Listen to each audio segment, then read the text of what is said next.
CDF is bad for the country. There is no any other name that you'll call it with. And so Senator Ojenda was talking about Article 195 of the Constitution. I think he meant to say Article 95 of the Constitution, because Article 195 is about the role of the Assembly and the powers that the county Assembly is to be specific. But Article 95 of the Constitution is where the role of members of Parliament is clearly stated. Legislation. Go to Parliament and make laws. I think we need to make these things simpler so members of Parliament. Maybe if you say legislation, it looks like a very complex term. Representation. Go to Parliament so that when things are being talked about, resources that are being shared in the country, about the entire country, talk about what is supposed to come to your country, constituency. Yeah. When the country is sharing different resources here and there, when the executive has brought issues that are affecting the entire country, what perspective is affecting your constituents? That's why you are there, to represent them. That any decision that is being made, you are there. Not to go and seek for CDF. Then the last one, oversight. After you have given the executive the role to go and implement a number of development projects, check whether they're staying by the book of what you passed. How hard is this to understand? That Raila must come and remind you. I agree with the Raila Amolo Odinga on one thing, that monies that have been devolved from the center of power and been taken, the resources have been taken to their people, to the grassroots. Those money should never come back here. Which is why Raila Amolo Odinga is saying CDF must be kept at the grassroots level where things matter. But they have to be kept within the executive, because it is money that has been given to implement projects. How do you implement projects and then expect to oversight yourself in public funds? Trevor, even today, if you were to make me the president of this country, will you make me the president and then expect me that when it comes to go to answer a question in Parliament, I go and I question myself, then I sit again on the side of Parliament and say, you know, I think that I was right. That's what members of Parliament want to reduce this country to.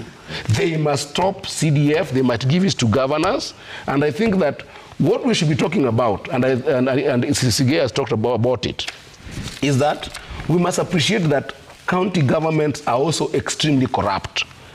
But the corruption in county government does not become an issue of qualification that we must not give them more funds. We must just harass the ghost of corruption in counties.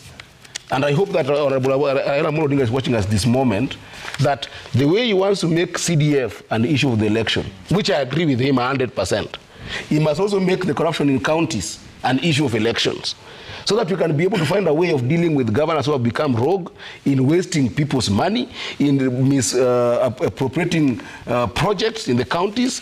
Money must get to counties, and those governors who are criminals, who end up stealing our money, who end up wasting our money, they must go to jail. I would want to see Honorable Raila Amolo Odinga and his brother, the president of this country, just say your brother. Ruto. And also my brother, because he's Kenyan. Just say, right? Don't take back. Let me tell you. He's taking back. The two of them must fight governors' corruption the same way they are fighting for them to get the CDF. It must be equal. Because the reason why MPs and other people are against this issue of taking money to counties is simply the issue that counties have become corrupt. And there's a lot of wastage of money, there's a lot of embezzlement. That's not a qualification of not giving the counties money. Okay. The last thing I must say about this, Trevor, the height of this conversation, and I love the fact that Raila Amolo Odinga has brought this issue to the conversation.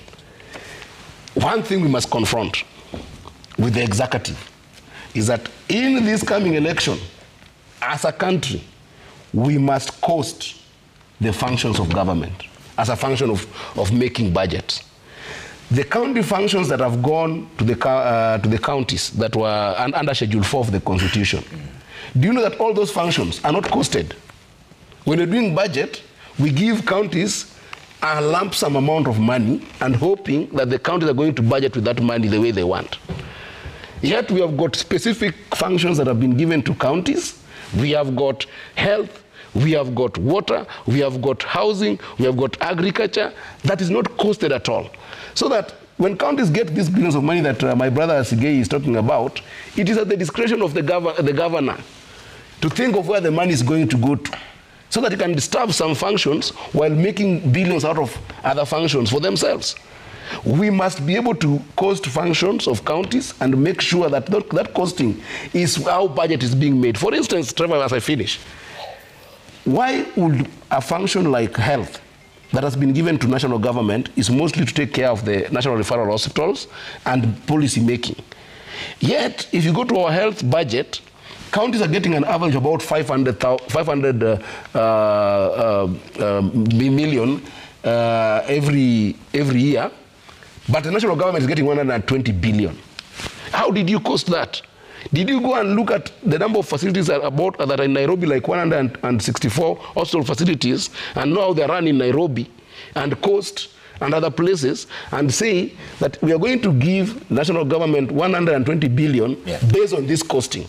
Or they don't deserve that, they need only 40 billion to run policy and these national referral hospitals, and then the rest must go to the functions in the counties that are supposed to give primary health care. That is costed.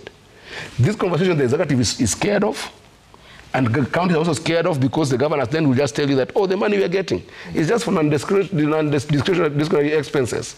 We're just paying salaries. And then we're remaining with small for development. That conversation must end with this heightened conversation that Raila Amolo Odinga has brought. We go and give counties money on CDF. We must take RMLF to counties and make sure that county roads are maintained the same way national government roads are maintained. And then we must give counties the share that they need for functions.